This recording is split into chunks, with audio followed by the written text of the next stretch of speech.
Hlophe o fumanwa le molato wa boitshwaro bo kgwehlang ke lekgotla la boitshwaro la baahlodi ka mora o qoswa ka ho fana ka dikeletso tse fosahetseng ho baahlodi ba babedi ba lekgotla la molao wa motheo nyewe ya mopresidente wa mehleng Jacob Zuma.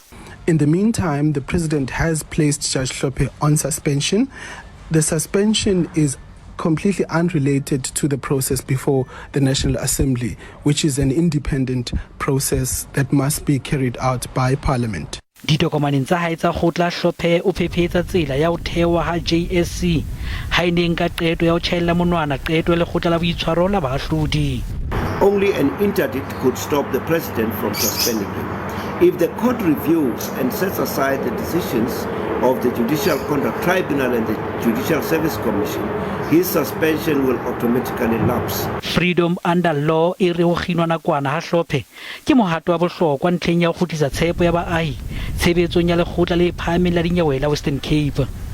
He is suspended, and it means that the court can continue without his malign influence. Palamente e re nkile qeto ena ha ntse emetse ho phethelwa ha mehato ya kgotla.